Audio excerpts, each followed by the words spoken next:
Hi, I'm Liz, and well, sadly no Chris today, but as you can see, I am in San Francisco. I am quite far from Disney World, or Disneyland, or anything Disney you'd think. Is there something Disney here in San Francisco? Might just find out. I'm exploring, so come along with me today. I'm looking for...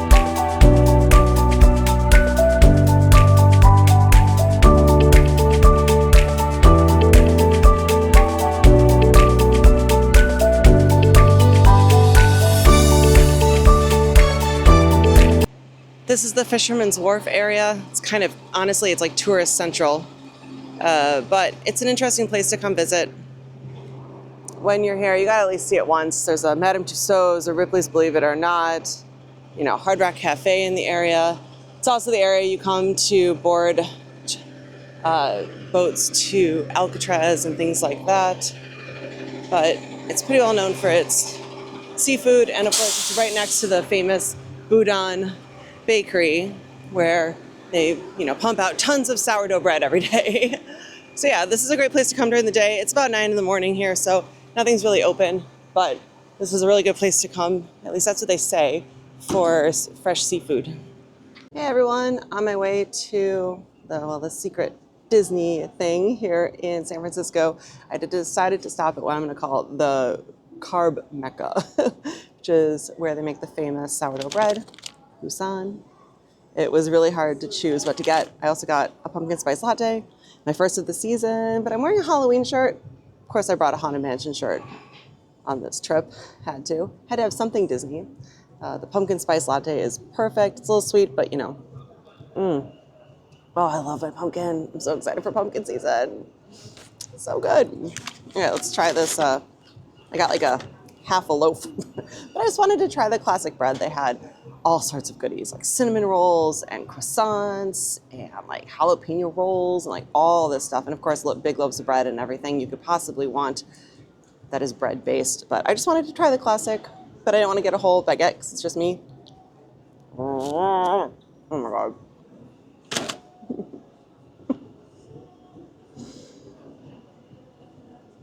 Chris, now this might be too hot for TV because, wow, or too hot for YouTube because that's amazing. Crust is chewy. Inside is fluffy. It's everything you want. They also sell like stuff to make charcuterie, so you can buy some meat and cheeses in there.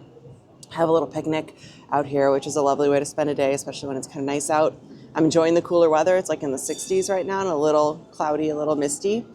But after Orlando, it's kind of a nice change. Oh, this is a delectable, good start to my brief time here in San Francisco. Made it.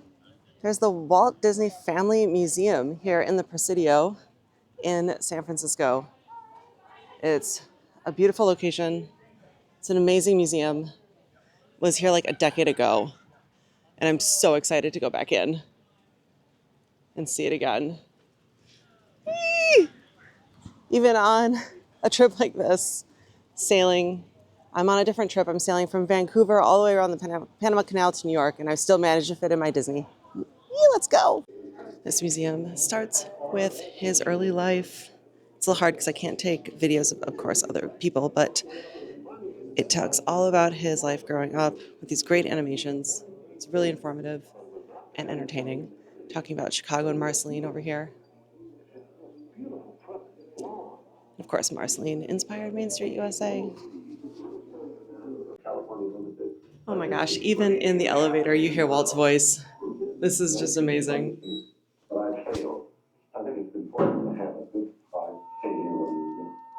When you exit the elevator, you jump right into Walt's life in Hollywood. When he first gets there, some of his early drawings, the Alice comedies, getting started, getting the studio started. There's great movie posters. And even some of the old cameras.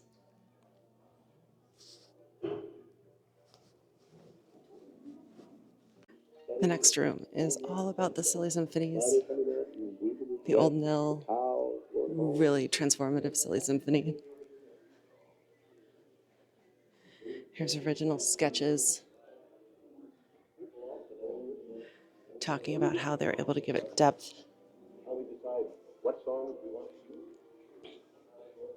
the ink and paint department and how cells were drawn on. Seriously, this place is amazing. It's all sorts of amazing animation history.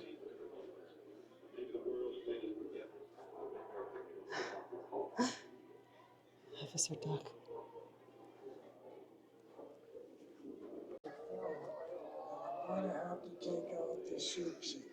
Interviews with original animators from Snow White.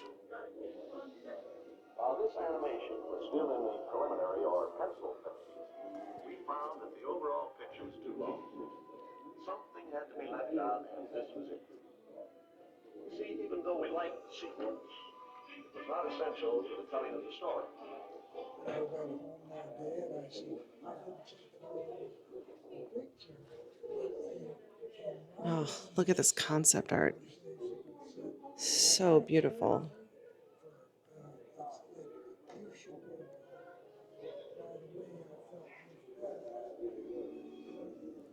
And then, of course, the movie came out. Oh, wow. Look at the cell here.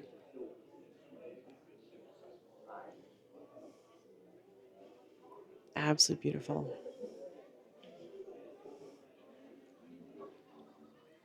Look at all this great merch they made for the old Snow White. What are these, paper towels? Original figurines, dolls, storybooks, music.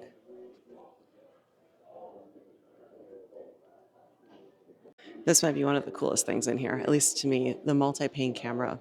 This was developed for the old mill, Silly Symphony, used in Snow White, Pinocchio, Fantasia. And basically they would load the cells onto multiple levels and capture each one individually to give it that kind of 3D look. We'll get a better look of it down there, but it's just amazing the amount of work that went into this kind of animation to do that cell by cell, just to give it that depth. Obtaining a feeling of real depth and dimension in our painted backgrounds was used extensively in the feature cartoons. Perhaps an outstanding example of this occurs in the opening scenes of our cartoon feature, Bambi.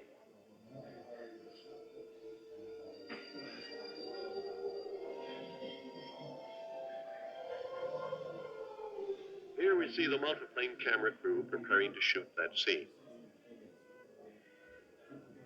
Here are the planes for that scene, each with its own separate part of the background painted in oil on glass. The camera operator, looking down from the viewpoint of the camera, sees all the levels combined as one picture. From his view, we can see how each level or plane can move independently of the others.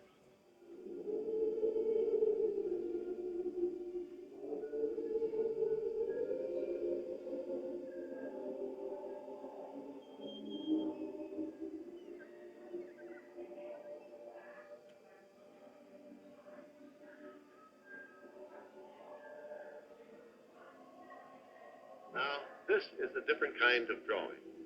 It also came out of our school of self-improvement here at the studio. It is the blueprint of a piece of equipment designed to make cartoons more realistic and enjoyable. This is the plan for a super cartoon camera. We call it the multiplane camera. You see, we decided for features, the camera needed improvement too. For instance, when our camera moves in closer on this moonlight scene, you'll notice that everything grows larger, including the moon. Now, when you walk along a country road toward the moon, it certainly doesn't grow larger like this. The trouble was we were photographing a flat two-dimensional background. So we set about making plans and blueprints for a new cartoon camera that would overcome this. The different elements in the scene were separated according to their varying distances from the viewer. This put the moon on a plane farthest away from the camera. With our original picture broken down in this manner, it is possible to control the relative speed with which each individual part of it moves to or away from the camera. But the moon remains absolutely still. so it will always remain the same, neither growing nor shrinking in size. Of course, our cartoon camera does not shoot sideways, but is placed above and shoots downward toward the drone. Since this new camera used many planes, we called it a multiplane camera.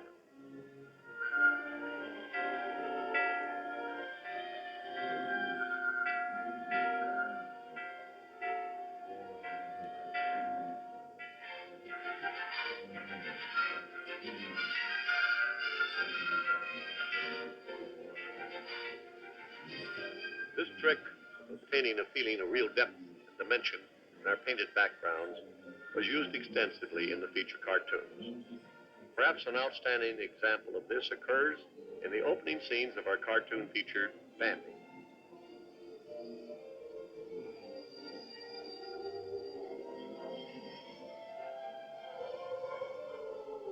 Here we see the multiplane camera crew preparing to shoot that scene. Here are the planes for that scene, each with its own separate part of the background painted in oil on glass. Camera operator, looking down from the viewpoint of the camera, sees all the levels combined as one picture. From his view, we can see how each level or plane can move independently of the others.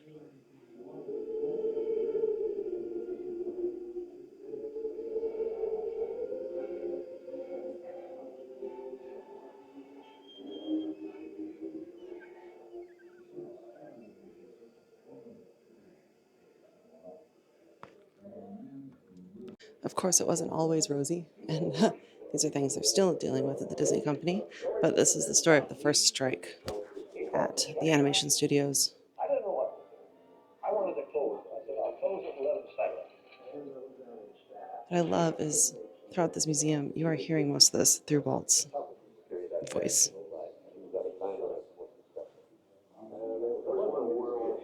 There's a lot of places like this where you can pick up the phone and listen to it, with people who were there.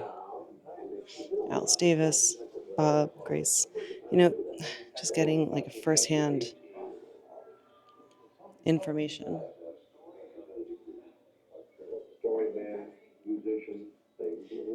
Here's all about when Walt went to Latin America to do research for the Three Caballeros. There's actually a nice documentary all about that as well.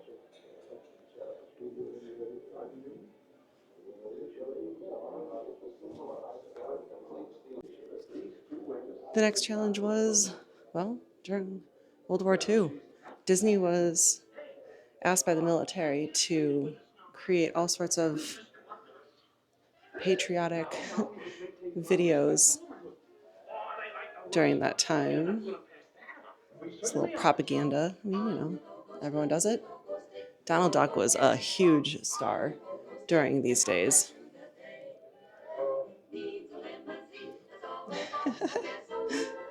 Can we just sit here and watch this? Of course we can.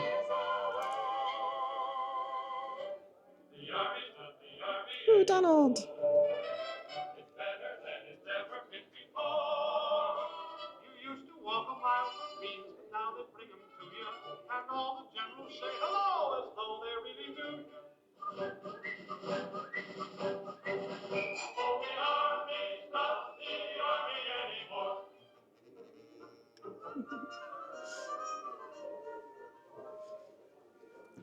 It was a tough time for the studio, but I think those military contracts really helped keep them going.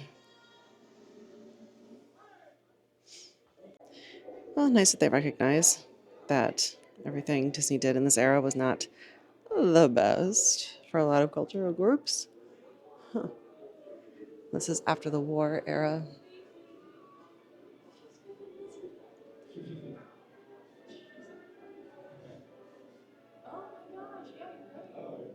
So at this time, they diversified their production. The animation department created new projects, like Peter Pan and Cinderella, those kinds of things. And then they also started doing some live action movies. It's also when you got a lot of these, Make My Music, Fun and Fancy Free, kind of like shorts. Ooh, Mr. Toad. Aw.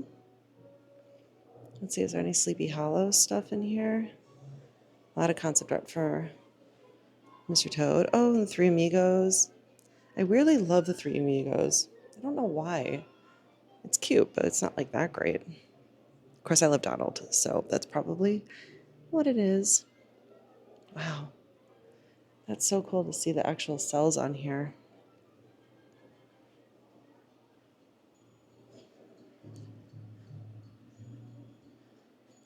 Oh, here you can interact really with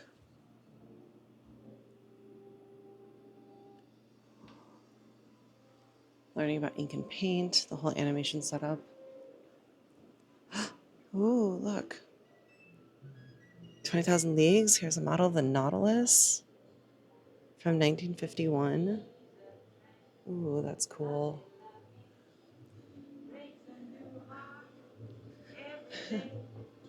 Well, Song of the South, but you know, can't all be winners. Oh, wow. Seriously, this museum's amazing. I might not be giving the best tour because I'm trying to be respectful of all the other people in here and talk quietly, but you definitely worth your time when you're here if you're a Disney fan.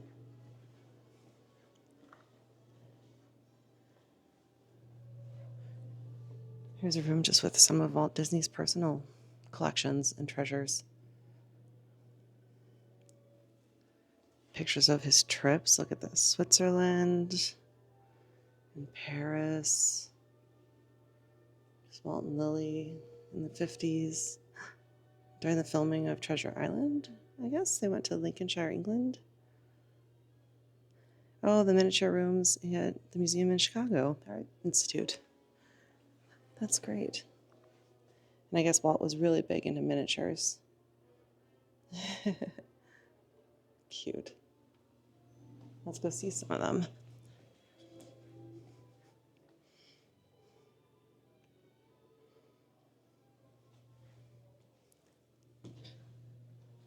Awesome. The next area you enter is all about Walt and the natural world, which is absolutely stunning. The museum is here in the Presidio, which is right by the famous Golden Gate Bridge. So you walk into this incredible room with floor-to-ceiling windows. Such a magnificent view.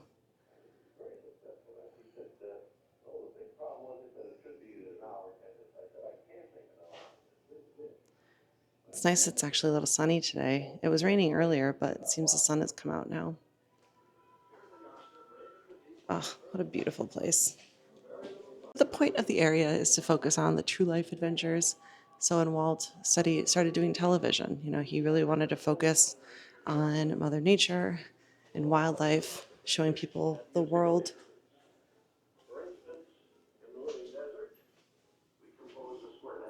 So it's a perfect space to talk about Walt's love of nature. Oh my gosh, how much am I going to fangirl right now? Have a seat. This bench is one of several from the Griffith Park Carousel, where Walt spent many weekend hours while his daughters sat and enjoyed the carousel. Diane recalls that he was never impatient, but let them ride as long as they wanted. Since his time in Kansas City, he has been fascinated with amusement parks, remarking once to his friend, "I'm going to have one someday, but mine's going to be clean." The concept of a new kind of amusement park, one where parents and children could have fun together, occupied him as he sat on this bench, observing his own daughters and other families. So this is one of the benches that inspired Disneyland and Disney World. Ah!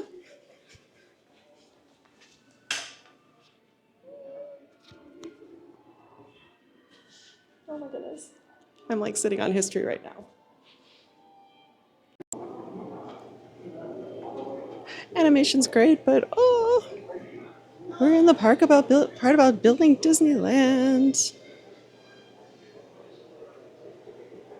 Walt's love of trains was legendary. And here's his model train from his backyard that he literally used to ride on. Oh my goodness. That's so cool. It's so tiny. I kind of thought it'd be bigger considering he'd sit on it and ride it, but you know, whatever. The original plans for Disneyland, all about how he proposed it to the investors. Oh, so a wall of TV is showing all of the stuff he was into at the time. Oh, and his movies, like, oh no, it's all just TV, I think. Wow. Okay, well, anyway, moving on.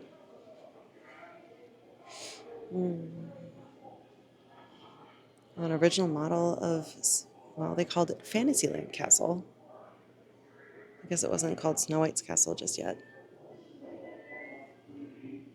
Here it is. Model of Disneyland. Kind of what it became. Oh, it's so beautiful. Over here, there's a fun quote from Walt Disney saying, Disneyland is like a piece of clay. If there's something I don't like, I'm not stuck with it. I can reshape and revamp. So I guess I shouldn't be so upset about Tom Sawyer's Island going away, huh? It is kind of built into the concept of the parks. Still better not take away Muppets Vision 3D, though. Then I might rebel.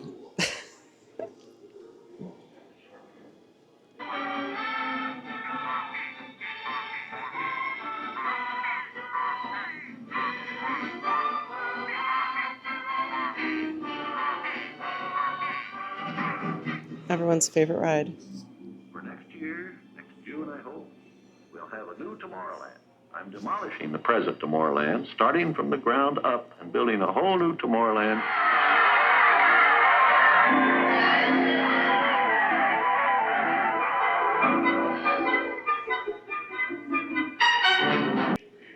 Okay, I'm loving this model. Like, I don't know if you can see it, but some of the attractions actually move. Like the teacups and Dumbo and the carousel. Oh my goodness. So pretty. Oh, and the Small World guys over here. Oh, that's so cute. How do I get this in my home? This is from the train. That's still there. I love it.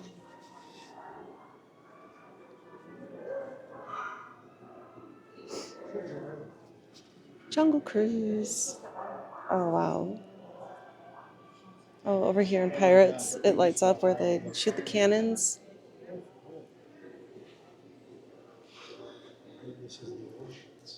Haunted Mansion. I like literally can't. I'm crying. It's just so beautiful. Like his voice everywhere and his influence and his quotes. Yep, I'm tearing up. It's just, love it. Oh, it's so great. Such a great place. Original tickets for Disneyland. Oh my gosh, look at this. Original posters and looks like art you could buy. Oh, well, that's fun. Disneyland drinking mug. Souvenir beer stein.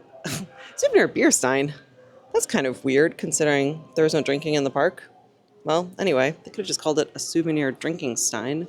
But anyway, and then of course they talk about the Mickey Mouse Club and its influence. Look at all this original merch. Like, I love this Viking hat. That's pretty fun. I'd wear that.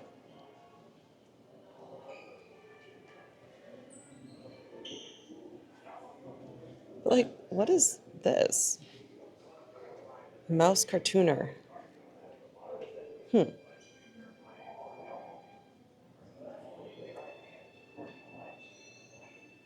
I guess it's a drawing kit. Interesting. Now we get into live action from, like, the 50s and 60s.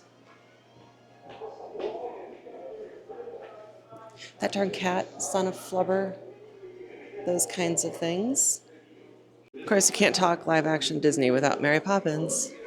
There's a bunch of photography, photographs, animation concept stills.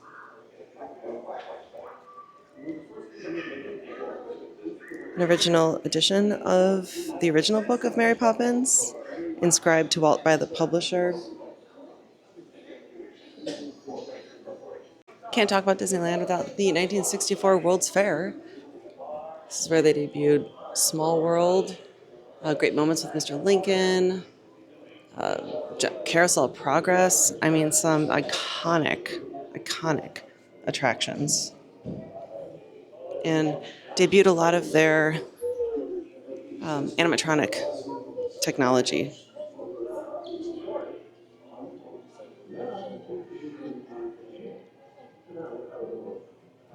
For the Illinois Pavilion of the World's Fair, Walt decided to bring his boyhood hero, Abraham Lincoln, to life. He said it was one of the greatest technological challenges of the fair, in his words.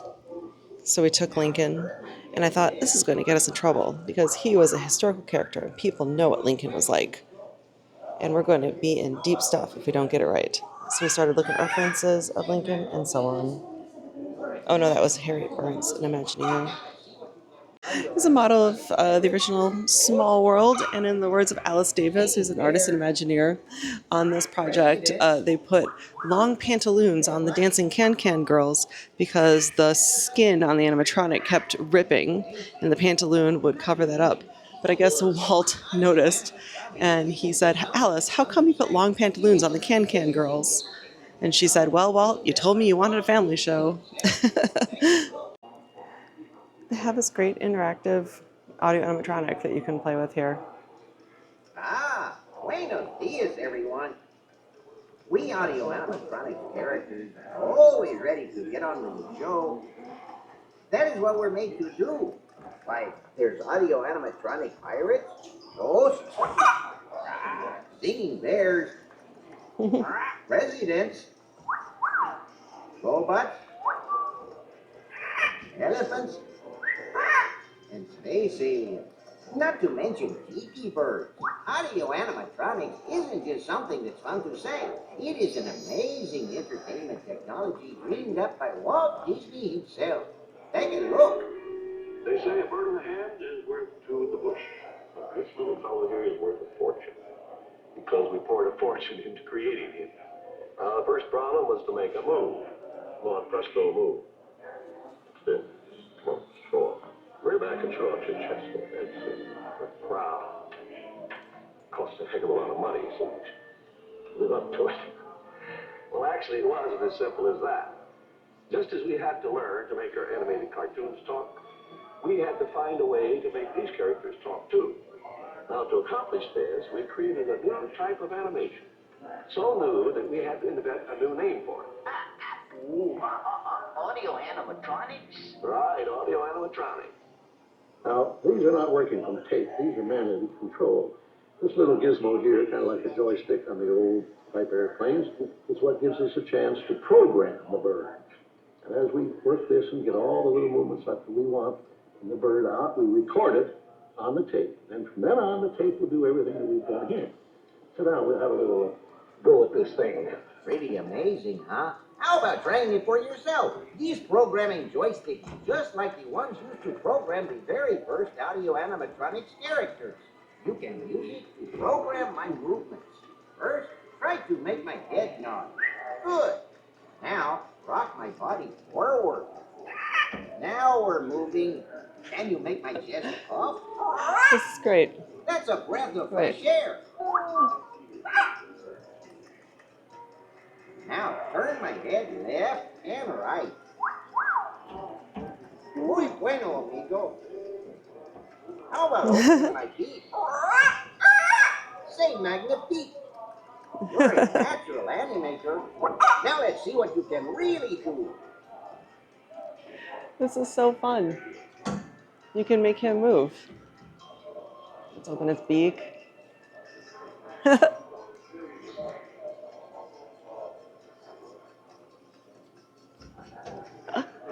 Love it. What fun. And now it's showtime. In the tiki room, in the tiki room, all the birds sing words and the flowers croon, thanks to audio animatronics in the tiki room. The success of the World's Fair caused Walt to start looking into the Florida project, which of course later became Walt Disney World. It's kind of the first place he got the idea for Epcot as well. The experimental prototype community of tomorrow. So of course here we have an exhibit all about it.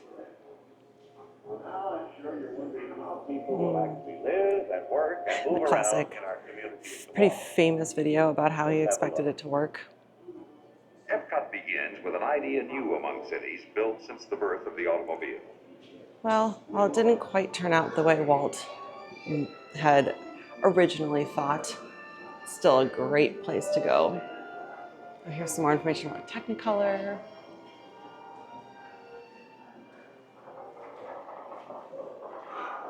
And some information about some of Walt's final projects. Of course, he passed away way too young.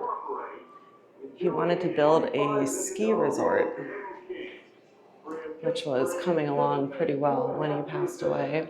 Every year, the wintertime has been emphasized strongly, but I want to say that It's a real shame. He had a desk full of meetings, or a diary full of meetings, and lunches scheduled for tons of different projects in development. Jungle Book, Mineral King, which was the ski resort, California Institute of the Arts. And of course the Florida project, which was well underway.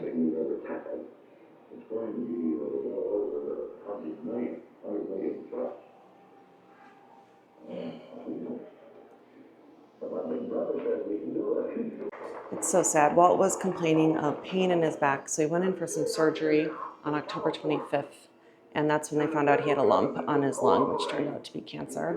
He fought it for a long time, and even the day before he passed away, he seemed really strong. But he went in October 25, and he passed away on December 15th. So it was sadly very quick. He wanted to devote all of his last remaining days, to Disney World and Epcot, but sadly he passed away before he could ever see it realized. It's so sad.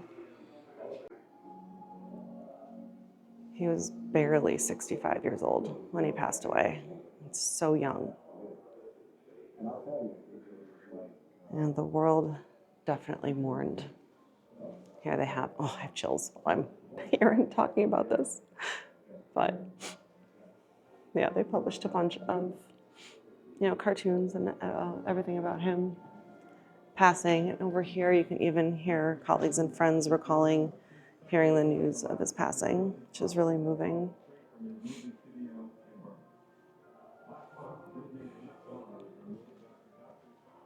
Oh, it's so emotional. The museum ends with this beautiful room. It's a tribute to his life and accomplishments, and everyone who loved him and everything he left behind. I'm seriously crying, you guys.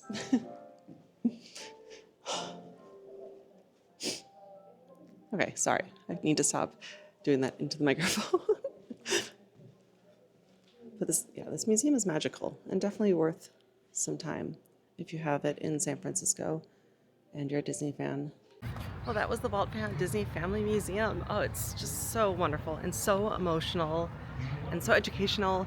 If you go downstairs to where the restrooms are, there's coloring stations, so you can let your inner cartoonist creativeness go. They also show movies. I know today at 2 o'clock they were showing Mary Poppins, and they have all sorts of talks and instructional classes and things like that. So it's a really interactive space. So if you live in the area, it's worth checking that out as well, because there's just so many activities you can do. And it's located, like I was saying, here at the Presidio. Now it's bright and sunny out. Tons of people are picnicking. There's a bunch of food trucks. It is absolutely lovely. Anyway, I've been Liz. If you like this video, please like and subscribe. And I've been adulting in theme park land. See you next time. Oh, and of course I bought something, because, how could I not? It's Disney. Okay, friends. See you later. Bye.